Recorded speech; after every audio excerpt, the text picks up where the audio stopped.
Are you afraid you might have repetitive strain injury? Maybe you're suddenly dropping things. Maybe your hands fall asleep or you feel numbness or tingling in your fingers. Maybe you're having trouble putting on jewelry or buttoning buttons. Maybe your hands feel tired or heavy or just off in a way that's hard to explain. If this sounds familiar, I want you to know something right away. You are not imagining this, and you're not alone. My name is Deborah Quilter. I've written 2 books on repetitive strain injury, and I also live with RSI myself.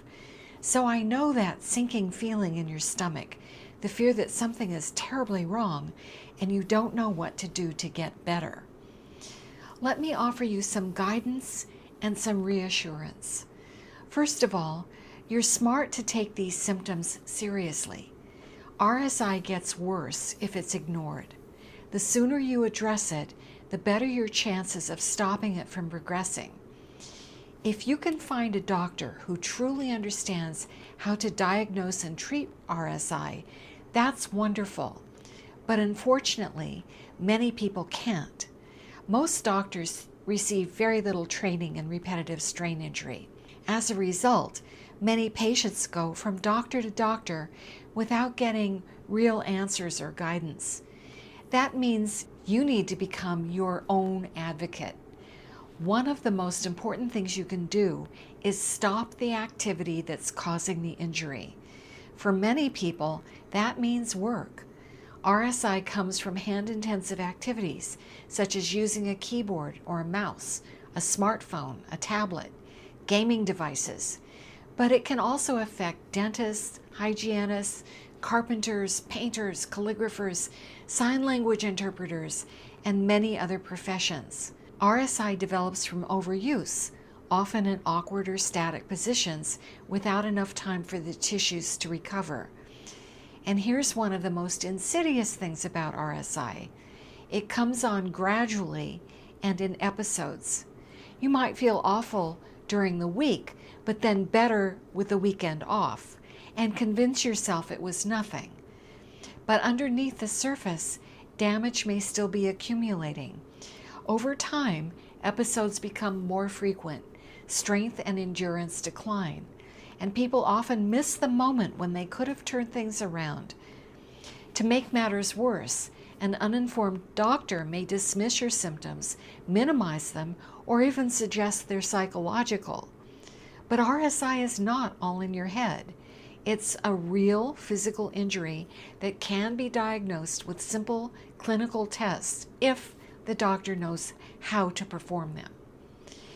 If you're going to see your doctor, do your homework. I have a video on this channel where a highly skilled physician explains how RSI is properly diagnosed. A thorough exam often takes about 90 minutes because RSI is complex and it can involve everything from your shoulder blades to your fingertips. If your doctor isn't knowledgeable about RSI, ask for a referral to physical therapy. Physical therapists are often better trained in this area, but again, not all are created equal. If a therapist has you doing hand-intensive strengthening exercises like squeezing balls or wrist curls, that's a red flag. You cannot strengthen damaged tissue. A good therapist will focus on your posture, your upper back, your shoulders, especially your neck, because forward head posture is a major contributor to RSI. Pay attention to how you feel. Physical therapy should not make you feel worse. The right approach should make you feel better. Your doctor can also help you by writing work restriction notes, limiting time at the computer, requiring breaks, or requesting ergonomic changes. These accommodations can be life-saving, but be cautious about the word ergonomic. It's often used as a marketing tool, and some so-called ergonomic equipment can actually make RSI worse. For example, overly padded chairs and backrests promote forward head posture. This is a leading cause of RSI. Sit tall on the front of your chair with your hips higher than your knees and your feet flat on the floor. When typing, Your elbows should be more open than 90 degrees, which is why it's essential to have a keyboard tray.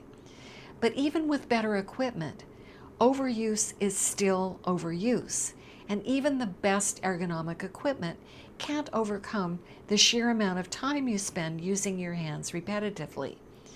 Many people rest, get therapy, return to work, and then re-injure themselves trying to keep up with uninjured coworkers. This cycle can repeat itself again and again, sometimes ending in disability or job loss. I know this isn't easy to hear, and you may hope you'll be the exception, but returning to the same job with the same habits and demands carries great risk. Ultimately, this is a big societal problem because technology drives the economy. The pace of technology doesn't offer natural pauses the way old machines did, like typewriters, and tools such as keyboards, mice, and phones were not designed with safety for the human body in mind. People need better education, better tools, better awareness of the warning signs. You may be able to continue working with RSI, but you'll need to be vigilant, informed, and proactive.